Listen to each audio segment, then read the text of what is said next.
Thank you everyone for coming to the monthly dual credit community of practice meeting. I sent an agenda around beforehand and we'll just take a peek at that. Again, if you haven't been attending these regularly, I'm Renee Savoy from the State Department of Education and the Performance Office. And also here with us today is Ajit Gopalakrishnan. He's the Chief Performance Officer. But we try as much as we can to have all of you contribute to the discussion. So hopefully we'll be doing a little less talking and hopefully you'll have a lively discussion with our presenters today. Our agenda today is we want to talk a little bit about informing families about dual credit courses. I know we talked a bit about marketing to families and to students, and there were a lot of really great ideas that came through the dual credit expansion grant application. So I know there's good work going on out there, and East Haven is one example of that. And I think I see Lisa on the line. You're here, Lisa? There she is. And I'm going to go ahead and make sure that you have all of the credentials you need to be able to, if you want to share or even just be able to unmute your own microphone, that's probably helpful. So we're going to hear from East Haven today. We're also going to hear from Chris Todd, the Executive Director of the Office of Early College Programs at University of Connecticut. And he's going to talk about fee waivers and how they handle that from the UConn perspective. They've really streamlined their process. And I know on the IHE side, for those of you who are applying for the dual credit expansion grants for IHEs, you have a lot of questions about how these fee waivers can potentially work in your space. And so Chris will provide you sort of the voice of experience and maybe some guidance along the way that you can consider. And then finally, in closing, I'll talk a little bit about the advantages of joining NACEP, if that's on your radar. I know we've talked a lot about NACEP over the last few months. You know that we have a 3-year contract with the organization. We've been holding webinars with them where they've brought in panels of individuals from across the country to speak to certain topics. And we have an in-person event that's going to happen in August. I'll talk a little more about. But since we have Lisa here from East Haven, I'm going to turn it over to her. And Lisa, do you have slides you want to share, or are you just going to talk about your experience? I can start by talking, and then I do have some things that I can share if people are interested. Sure. All right. Yeah, take it away. So we received the dual enrollment expansion grant in East Haven last year, and we're very excited to get our process started. We decided on a multi-pronged approach, which included establishing success coaches, academic success coaches for the students that had received rigorous coursework letters, and other students that we felt met similar criteria but maybe hadn't received those letters. So students that were in advanced classes in 8th or 9th grade, students that were demonstrating really strong work ethic and a desire to challenge themselves in classes. And we paired them up with teachers or counselors who had expressed interest in coaching them. And we provided some talking points for different meetings. And part of the expectation for those coaches was not just to meet with the students and have these conversations with them, but then also to follow up individually with each parent after they had these coaching meetings. So some of them were group lunch meetings, some of them were individual counseling meetings, and each time they would follow up with the parents. And what we were finding was that the vast majority of parents knew very, very little about the dual enrollment process, about opportunities for students to earn credits while in high school in any fashion, and that they didn't really understand the importance of starting to establish those pathways while students were in 9th grade, right from the get-go when they started high school. And they were keeping these coaches on the phone for 30 or 40 minutes sometimes, just asking questions and really wanting information. And that led us to organize a parent informational evening where we invited the parents of all of our 8th through 10th grade students and the students as well to come in and participate in an evening of different activities. Our culinary program just got dual enrollment status with Gateway Community College, and so our culinary program put out a beautiful spread of food, and the kids were there working, and they were all dressed in their white chef's coats, and we had an overview in our auditorium, just kind of sharing a lot of information about dual enrollment and rigorous coursework, the difference between AP and dual enrollment courses, you know, a lot of the things that parents might just not be well versed in. Even some of our teachers are not well versed in what the differences are. You know, how many classes are too many to take when you're taking these college level classes in high school? How do you choose? What's the impact on your GPA?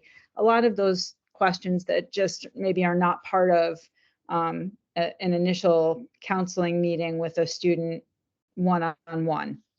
So we transitioned from there to some sessions in our library media center that were smaller groups. We had people rotate through the 3 sessions. And one of the sessions was a panel of teachers that, this was our agenda. It was a panel of teachers that work in our dual enrollment classes that are instructors. And one of them is also one of our success coaches who was there. And they talked a lot about the qualities that they see as teachers in dual enrollment, in successful dual enrollment students. So there were kids there and parents who got to listen to what the teacher perspective is on what makes a good dual enrollment student.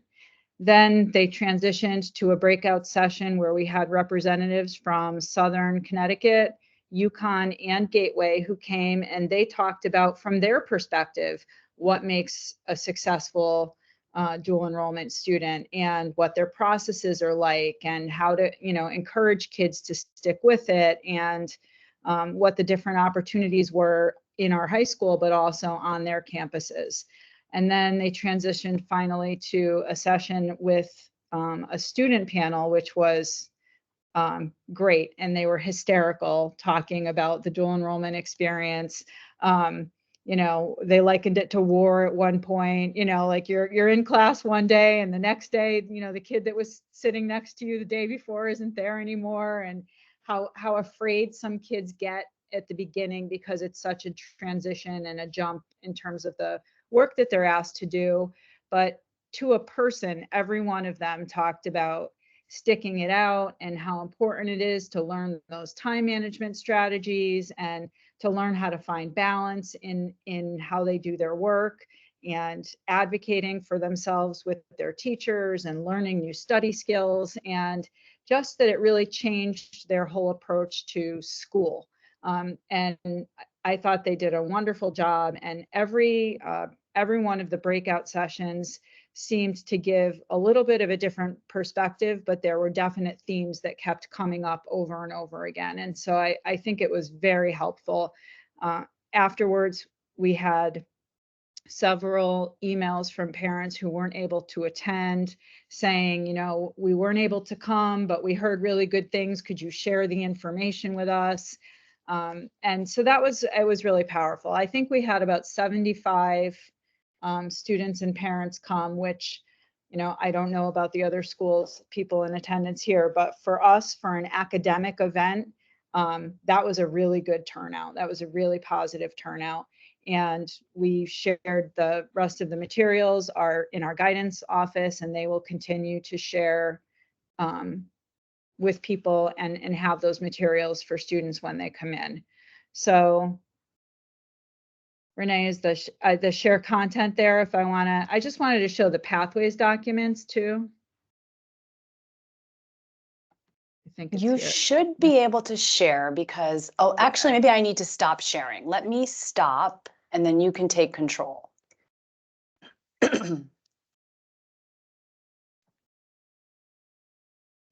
So this was just a document that we put together for parents to take with them, to know kind of how to navigate the program of studies and know if something is a dual enrollment class and what that actually is. And these documents, can you see the pathways documents? Is that what's showing? I am seeing what is dual enrollment. The dual enrollment fact sheet is what I'm seeing, the FAQ sheet. All right, let's see if I can do this one then.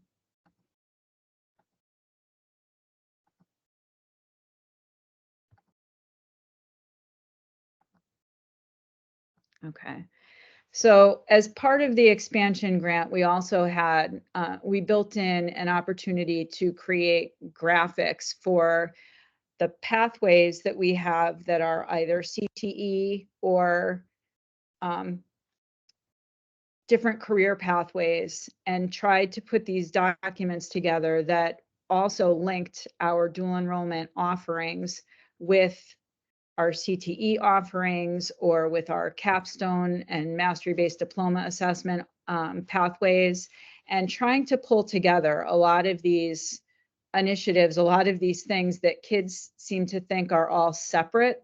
And some of these are still in progress, as you can see, but we're working on the explore, empower, achieve that you see here. Those are part of our core values. And, you know, we wanted to link for students the vision of the graduate and the importance and the power of dual enrollment, but also the progression of these courses and the links that exist and the different opportunities that exist, and show them that if they have an interest in a certain area, the different things that might be available to them. And so we made copies of all of these, and we put them out so that parents or students that were interested could take them and just see a little bit more explicitly in a way that's maybe a little more user-friendly than just looking at the program of studies, what some of the options are. Our expansion efforts have really reached into our CTE areas with culinary and our video programming. And we really wanted people to kind of see in a more engaging format what this might look like. And so those will also live in a bound book that can go to the guidance office when kids go in there and they're doing course selection and trying to think about what they might be interested in, and see those things put together in a unified manner. And I didn't mention this at the beginning, but I actually attended the event, and it was just so awesome. I mean, I've been talking it up since I left last week, telling everyone how great it was. And so you see all these visuals with the vision of the graduate and the pathways, and they're kind of, you know, all in piles on the table. And you've got the culinary students behind you with, you know, showing their work. And the parents were, I mean, they were very engaged and picking up those handouts and talking about them and asking questions of the staff that were available during that meet and greet section of the evening. I just thought that was so great. And then, like, just a couple of other reflections, and then we'll see what questions people have. It felt, like you said, you had a good turnout. I felt like the families were very engaged. The whole group welcome in that auditorium was really well done. And, you know, they did have one of the staff members who's bilingual also welcomed the families in Spanish, which I thought was just really made those families, I think, feel much more welcome. And I noticed that that particular staff member was kind of hanging with the families that might need a little support in the breakout sessions. So I thought that was really great. And then in those breakout sessions, you talked about the academic success coaches and the teachers that were present, and they were just so energized. You could tell that they were happy to be there. You know, it's 7 o'clock at night, and they are eager to answer the parents' questions, the families' questions, and they had questions. They really did in every breakout session I was in.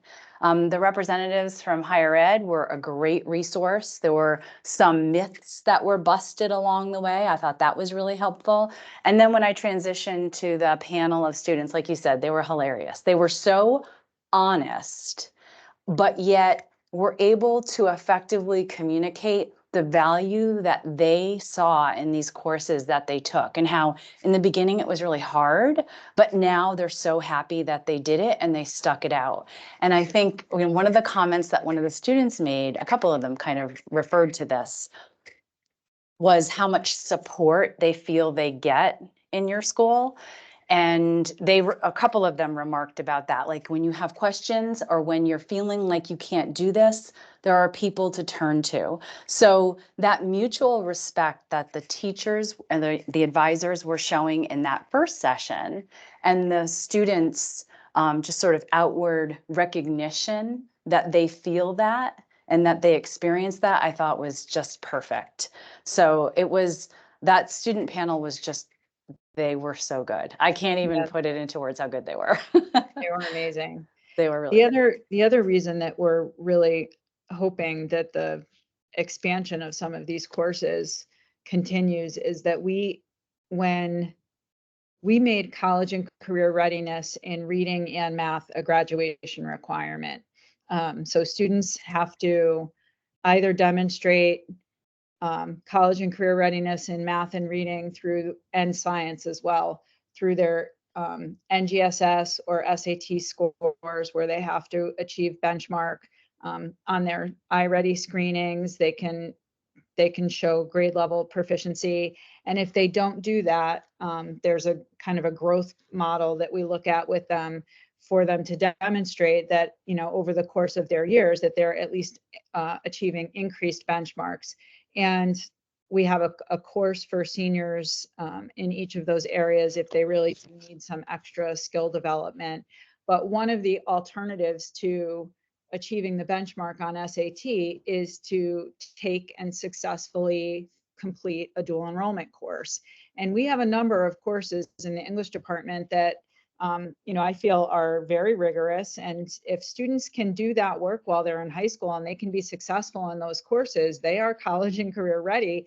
They may not do very well on their SATs. And we do have a population of learners that look at some of these tests as not being relevant to them. And that is a challenge for us. It is something we're constantly working on in terms of the approach that students take to the test. But in their classwork, they often demonstrate a different level of perseverance and ability, quite frankly. And so I'm glad that these courses are expanding and that it will provide them more opportunities also to show us what they can do in an authentic environment. Thank you. Lisa, this is Ajit. Would you mind putting links to the resources in the chat? I know there's a question in there asking if you'd be willing to share them with others. I'm happy to put I can put whatever I can get my hands on right now. The PDFs for the CTE pathways. I don't know. I can put one if people want to see the model. I don't think I want to share all. There's like 18 of them, I think.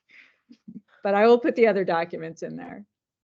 Thank you. And I have to assure you that Renee has been nonstop about this. She was messaging me from the conference too. So, or just letting me know, like, look at this, look at this, look at this. So, yeah, thank you so much for sharing.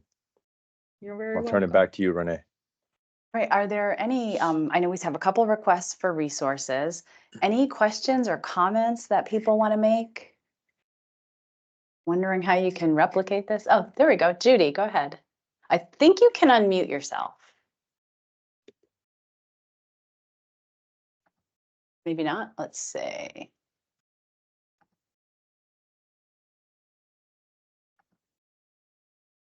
Let me, it only allows me to disable your mic, so you should be able to unmute.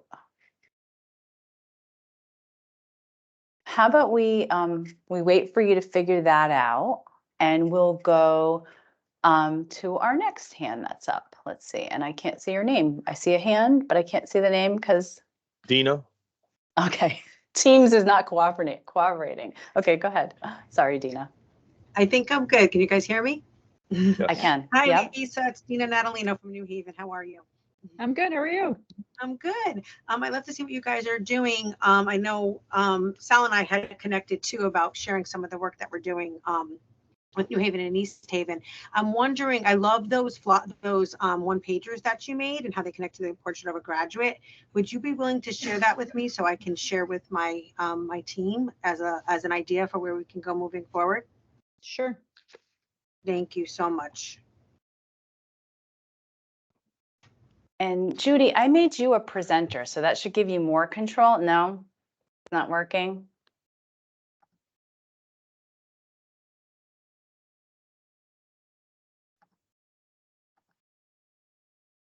Well, if we figure this out, maybe we can have you ask your question a little later. Or if you want to put it in the chat, that's fine too.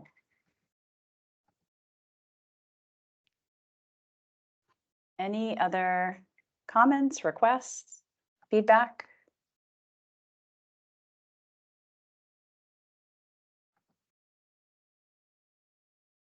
I am trying to grab the other links to post them there. Okay, okay, great. All right, then I think I only see Judy and Dina's hands up. And I'm assuming Dina, that's probably, yep, taking it down now.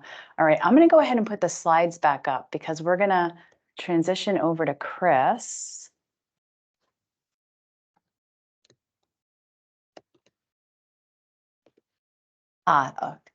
Here come the questions.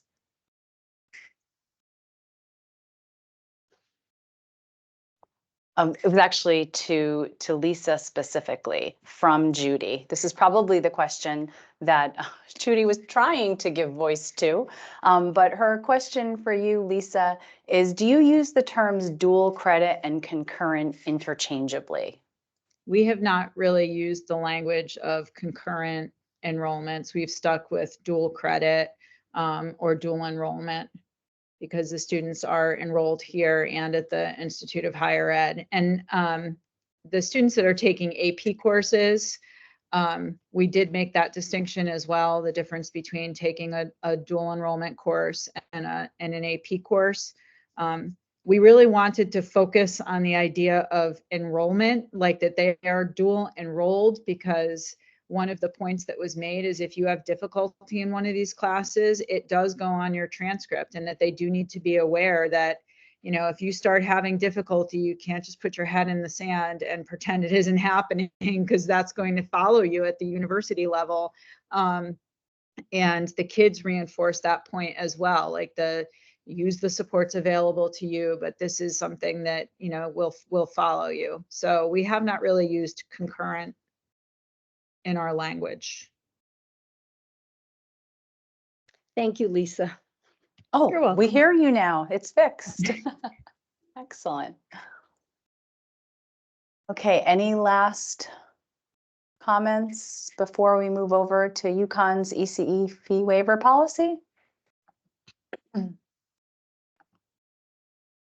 right, I am gonna turn it over to Chris. Hi, everyone. Happy Tuesday. Happy to be here with all of you. Hopefully, I'll be seeing some of you on Friday at our NEASEP conference at Stores.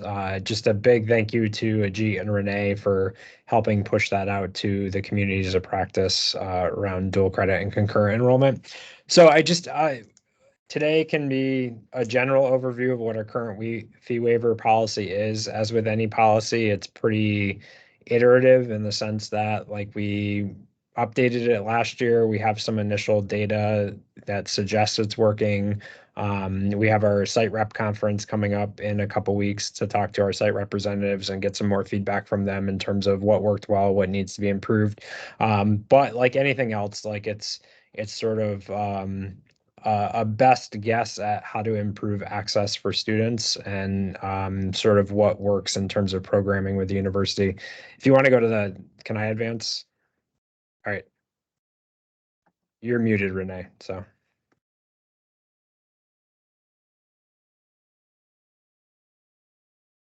All right.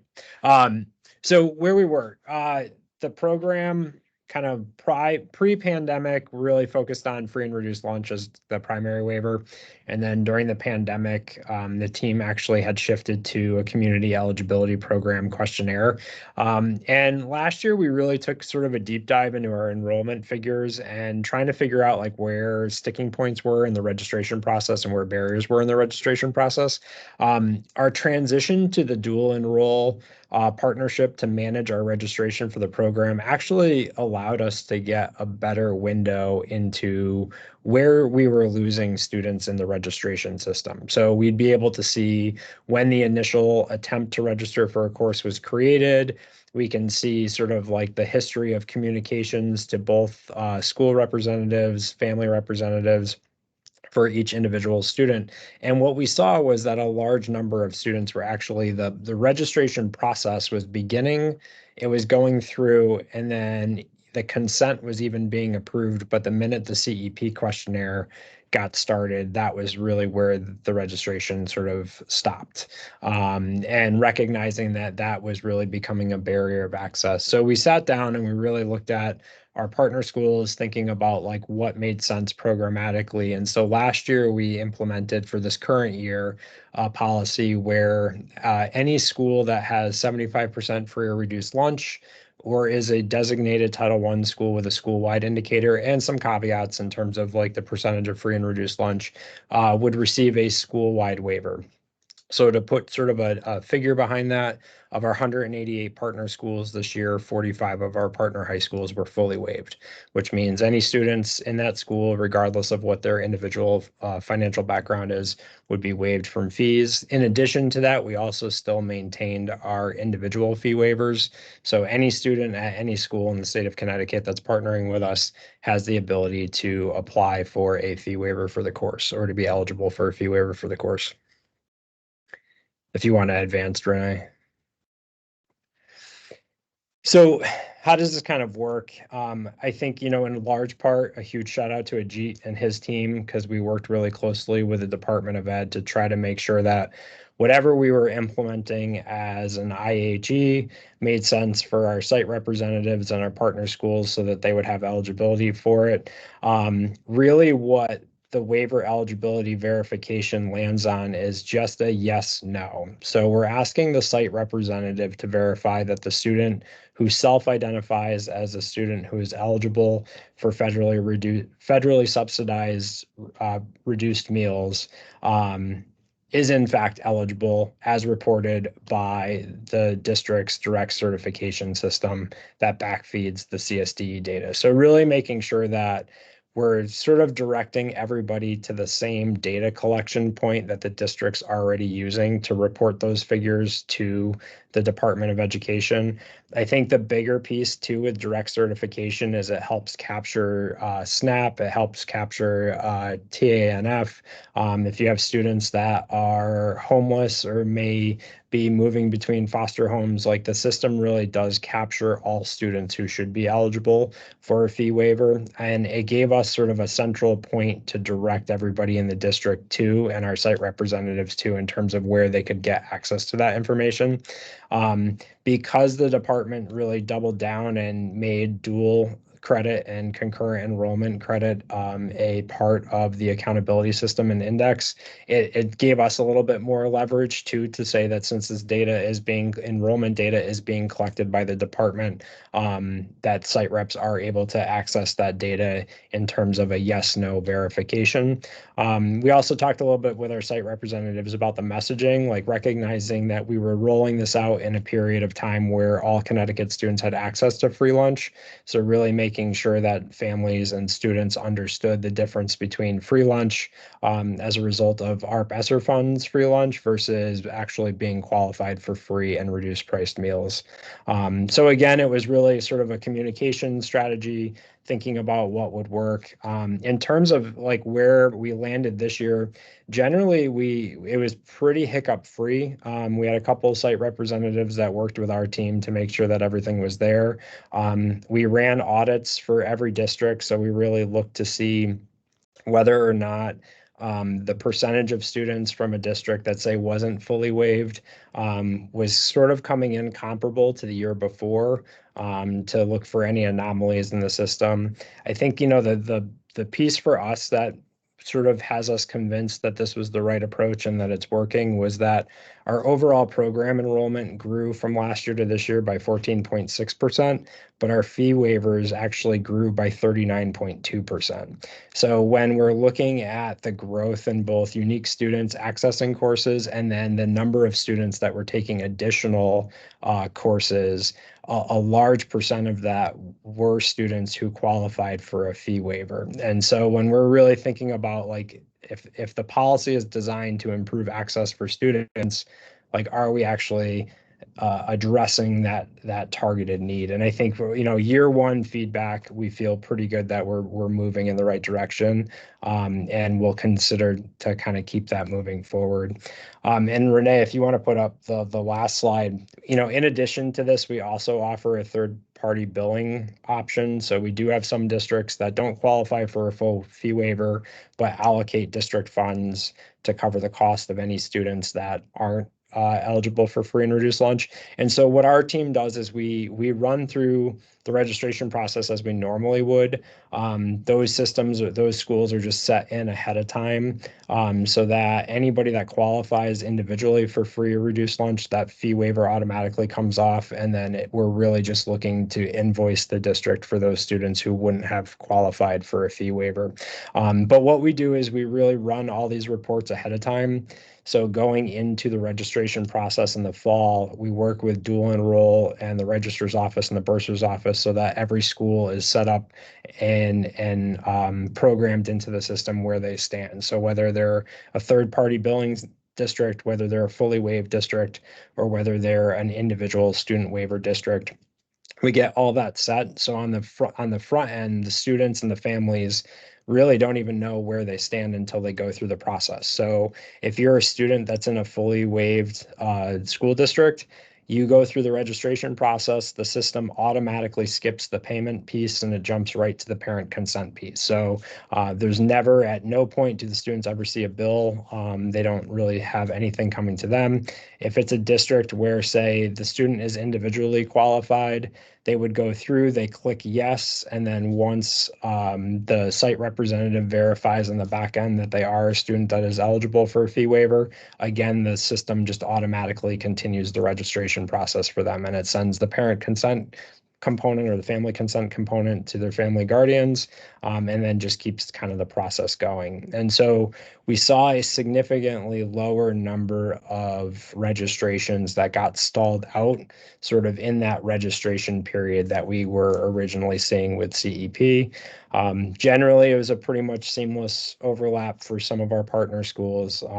It's not perfect. Again, I think, as we keep going through this and working with our site representatives, there's things that we can do differently to improve upon it. But I think, really looking at from the year before to this year's enrollment data, we're excited as a program because we do feel like we are capturing more students that we wanted to make sure we're getting access to the courses that wanted access to the courses. So at this point, I'm happy to answer any questions that anybody may have.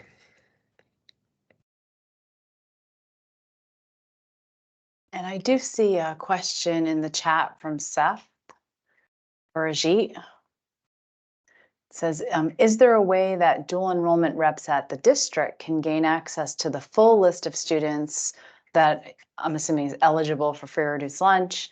He has access to it as the person that oversees SAT and state testing in the district, but individuals at some schools that oversee dual enrollment are not always the same person. Oh, and I see she is responding in real time. Yeah, and I can jump into Renee. So yeah, and Ajit, feel free to correct anything I said incorrectly. So. No. I think it's all good. Yeah. No, I think it's all good. I'm just adding some color commentary at this point. So the key thing I think for folks to know is that the dual credit program, and I'm including even the AP fee waiver thing that the state offers, where we pay the fees at the state level for students who are from low-income families. the schools tell the College Board, and the College Board sends us the bill. So dual credit is considered a state education program because we are supporting it at the state level, because it's part of the accountability system. Like, there are these expectations that have been built around increasing student participation, access, performance in dual credit.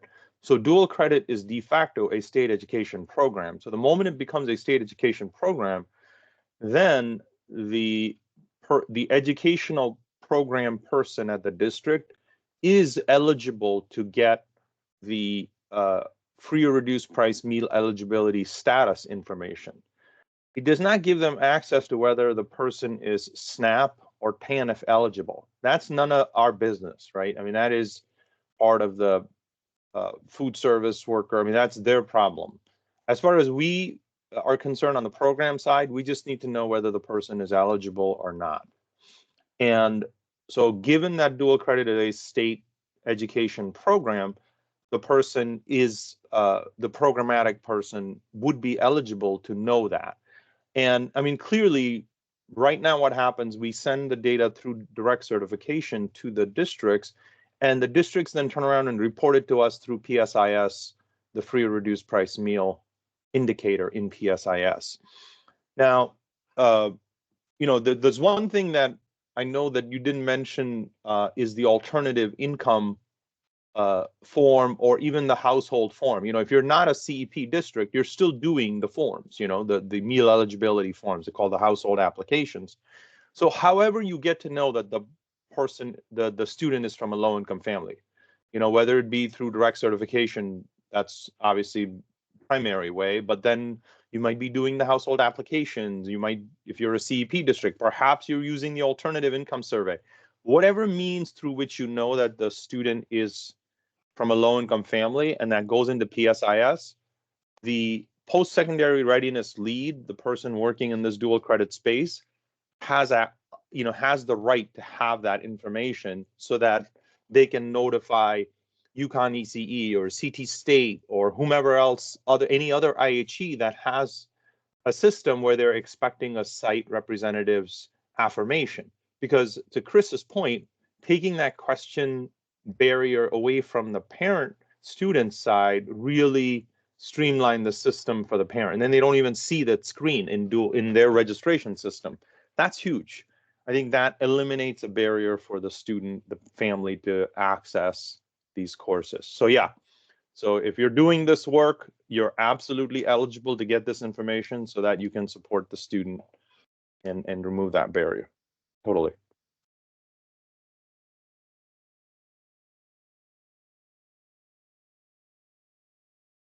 Any other questions or comments for Chris? Insight into how UConn's doing this, challenges? And Chris, do you mind putting a link to your site with this guidance? I don't know if somebody already did that, but I think it would be good to see how UConn ECE is communicating to the to its partner districts, so that other IHEs, if you're interested in streamlining how you handle this, it might help. And Seth, to your point, we can notify superintendents as well. Go ahead, Julie. Looks like.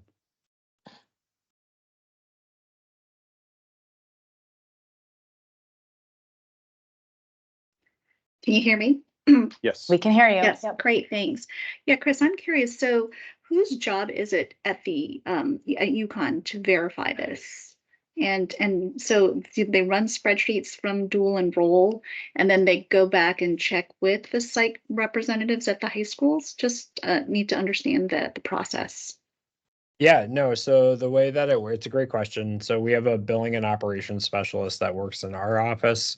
So what we do is we take pretty much the fall October reporting for the percentages from EdSite. We use that to determine our school-wide waivers list late spring, like right before the summer. Typically, we'll communicate out to partner schools where they stand for the upcoming year based on what was reported to the Department of Ed the previous year. So whether they're a fully waived school, whether they're an individually waived school. And then what we do is we program that into dual enroll. And then when the student registers, they self-select. So if it's a fully waived school, they don't even see it and there's no questions. If it's an individually waived school, they self-select, and then the site representative has to go into the system to confirm all course registrations to begin with. And so as part of that verification process, the site representative verifies the fact that the student does or does not qualify for the fee waiver. And then once they make that decision in the system, it just keeps the registration process moving for the student. On the back end, as I mentioned, what we did this year was we ran an audit.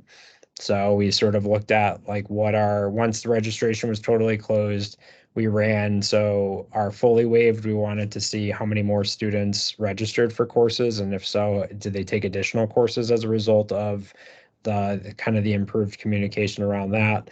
For our individually waived schools where students identify that they receive free and reduced lunch, and then the site rep has to confirm that, we sort of went through and compared what percentage of students this year qualified for a fee waiver versus what percentage of students the previous year had qualified for a fee waiver, just to see if there were any sort of like anomalies in the percentages. Like, did a school suddenly go from 20% of their students qualified for a fee waiver to suddenly 60 or 70% of their students qualified for a fee waiver? Was there anything that sort of jumped out at us? And generally, we saw what we felt was like normal growth in the fee waivers based on the growth of enrollment and registrations for the district. So ultimately, we trust that our site representatives are confirming the information accurately. Great, thanks. A follow-up question, and this would be to Ajit, if possible. So, when we report with the dual expansion grants that we will receive, and we have to show increase of 100 students based on like underserved. So we'll be using that similar kind of formula to identify that we've increased by 100. Is that correct? Or 50% of whatever our original enrollment numbers were? Exactly, because the districts give us that information too. So they tell us which of the students are eligible for free or reduced price meals using the exact same information. So they get these data made available to them. They collect some of it through forms locally, and then they consolidate that and give it to us at a student level. So we can't reshare it, but we do know who they are.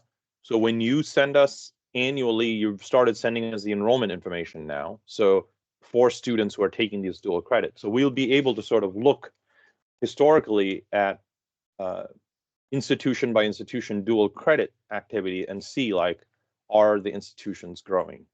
And are students from low-income families participating in more of these courses? So the fact that, Chris, you're seeing this in your efforts and you're seeing increased participation, that's just really heartening to hear. I think that, and I suspect that will be the case in many of our institutions. So really thrilled that that's happening.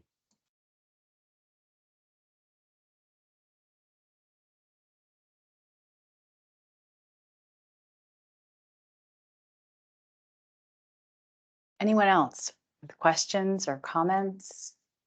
I know Yeah, Chris is getting some kudos.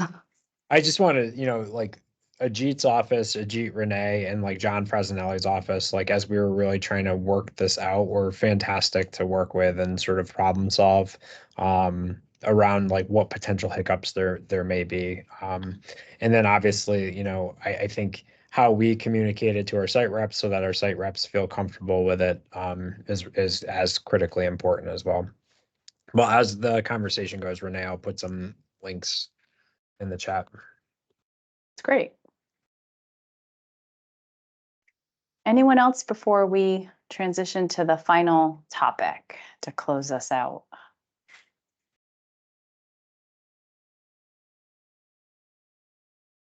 Okay, and I also will go through the chat, and all of these resources that were shared in the chat that people viewing the recording don't have access to, I'll actually put those in a document and post it along with the recording so that other people can reference it in the future.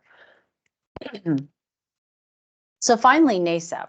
Like I said, we've talked a lot about NASEP. We have this 3-year contract with NASEP. They've been holding webinars for us. I think they've really been top notch. If you haven't had an opportunity to attend those sessions, I would encourage you to take a look at the recordings that are on the Dual Credit Opportunities site. They're on the standards and accreditation section of the site, but they're there and easy to access. So we know that NASEP is special, right? It's the only organization that's working in that space between high school and higher ed, that sort of that in-between space. So I think that's a pretty good reason to be interested in what this organization's doing. They have different membership dues depending on whether or not you're post-secondary or secondary. But know that you can use your dual credit expansion grant funds to pay for a membership. That's an allowable use. If you become a member institution, and some of you already are, you can have unlimited sub-members that are employed at the institution. And so they all have their own login, account, dashboard, access to everything. And NASEP, outside of the Connecticut contract, holds a lot of sessions that are recorded, and those webinars are all archived there for you to dig into. And they put out some really interesting reports too, that may be of interest. And if you go to the Resource Center, you'll see the different documents or recordings or resources that are available for members only. So you get kind of a feel for what's there. And then what I've experienced as, we're a member institution, the State Department of Ed, and I have an account. And I know, and I think Ajit can back me up on this, we're part of this members only listserv. It is fascinating. The questions that are posed on that listserv, I think the ones that I've seen have probably leaned more towards the higher ed side, but there are high schools in there too. And they're sort of navigating, like I said, that space around concurrent enrollment, which can get a little tricky. Are the students college students? Are they high school students? And there are just a lot of policy questions around that. And I've actually created a little folder in Outlook because I'm crazy with folders. And whenever I see these listserv postings that I think are of particular interest, I've been saving them because I think I'm going to want to go back to those and take a look at what these really varied institutions are deciding around policies that probably many of you are grappling with. So I think it's a great resource. I could wholeheartedly endorse checking it out and becoming a member. And just for clarification, the NEASEP conference that's happening on Friday that I know some of you are going to, that is an affiliate, a regional affiliate of the larger NASEP. So that could be a really great introduction to NASEP as well if you're there on Friday.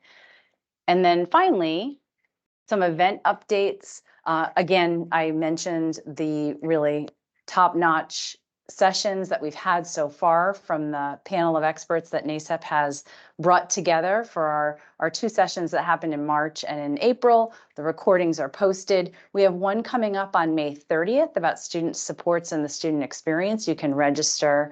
We have maybe a little over 40 people so far registered. So come on in and join the fun. I mentioned before that we're having a 2-day in-person event at Gateway in August, a Quality Institute. There'll be no cost to you to attend. We're hoping that teams of people will come. And that'll all be when we push out registration and we talk about who should attend. You're going to see it's a pretty wide swath of people that we'd like to see there. And I think it makes sense for teams from the IHE to come and for their district partners to be there. Everyone needs to be in the same room, sort of thinking about these policies and practices and how to build a high quality program together. I think that's probably the best way for us to be successful. And then finally, we have another session once the school year begins again in November. And One other comment, not necessarily NASEP related, but dual credit community of practice related that I want to make sure I mention before we wrap up, excuse me, is we're not going to have a June dual credit community of practice meeting. So the second Tuesday in June, we're going to cancel that. And we will sort of restart these in the next school year, but we're going to step away from doing it monthly and probably have it about 4 times. And there'll be more information coming out about that. So we hope we can put together some sessions that are going to respond to what your needs are in the next school year. With that, questions from the group, comments?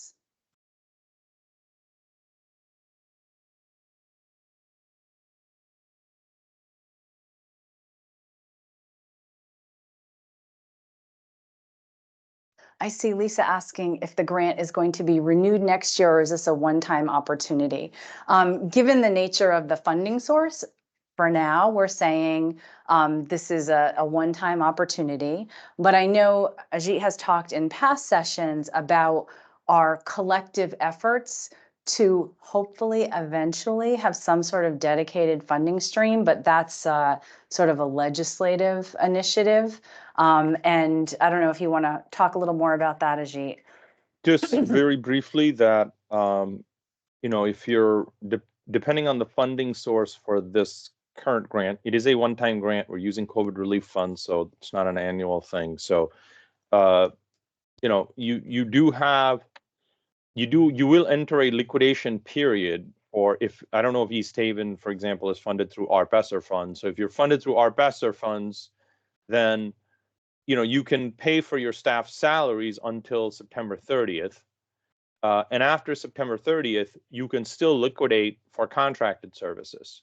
So if you have any contracts or those types of things, you can continue to do that work past September 30th until January 28th of 2025.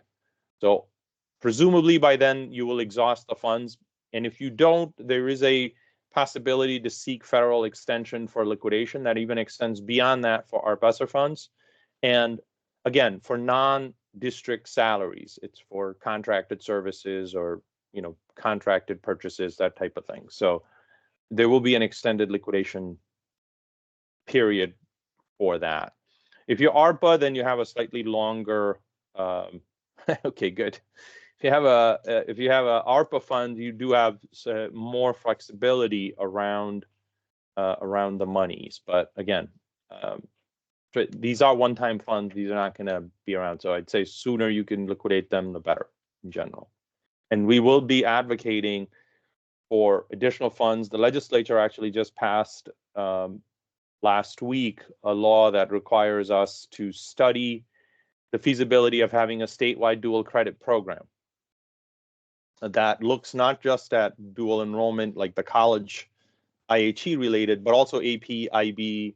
We're currently doing it through a patchwork of mechanisms, right? We're paying for fees through certain, we're giving some IHEs are giving some breaks for people from low-income families. We're paying AP fees. I mean, it's like all of mishmash all over the place. So we're trying to sort of like say, state needs to have a program for this. We really need to fund that transition so that students are ready for that next step. So we will be conducting a study. You will all be part of it. Your opinions will be important. All of what we're learning through these calls is important, and we'll be getting, the study is not due back to the legislature until January of 26, but we'll basically be using this year and next year to kind of gather the information. We'll be looking at some other states in terms of how they're funding these things, and then putting a report together and getting it to the legislature. We would love to advocate for more resources, but again, that's not in our control, but we'll try to cost it out. Like if you had to really do this, this is what it would take to do it. And I see a question from Julie in the chat about how districts go about getting reimbursed for expenses incurred against this dual credit expansion grant. And so you have a budget in EGMS, the Electronic Grants Management System, and you have someone in your district, probably not you, who is the person who goes in after an expense, after the district has expended the money, they go into EGMS to seek reimbursement.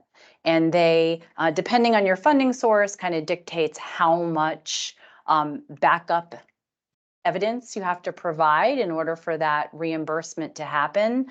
It's not a lot, but you may need to show, like, let's say you were paying a teacher over the summer to do some curriculum work to sort of shore up the curriculum for a particular dual credit class. And so you pay that salary over the summer, and then that individual, that EGMS user in your district is seeking reimbursement.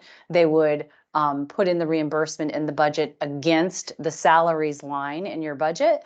And then it gets generated, an alert gets generated from me. I take a look at it. I say, yep, we've got the right evidence here. I approve it. It goes to fiscal, and the payments go out pretty fast.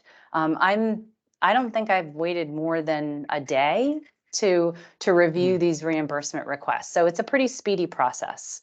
But Julie, if you have additional questions specific to your district's grant, definitely reach out to me and we can figure it out. State pays weekly, so every Wednesday we pay. So try to get your fund request in by Friday. Renee will review it, approve it if everything looks good, and then fiscal people will take it and then move it forward so you get paid. Yeah, we have balances. So if you've spent the money, ask for it from us. Otherwise, it's sitting with us, and that doesn't look good. So if you spent it, claim it. Yep. And in past sessions, we've demonstrated the EdSite dashboard that shows district by district how much you were granted and how much you've been reimbursed for so far. So you can actually see what the balance is for every district, line by line. So I would encourage you to take a look at that too. Anything else before we wrap up? I don't see anything additional in the chat. No hands up. I think we're gonna round out this final dual credit community of practice meeting for this school year. Thanks everyone for your ongoing attendance and support and kind words along the way. And hopefully you see this as much of a partnership as we do, because we really value the work we're doing. Keep us informed, let us know what's happening, and that's how we're able to spread the word more broadly. So we appreciate you. Thank you.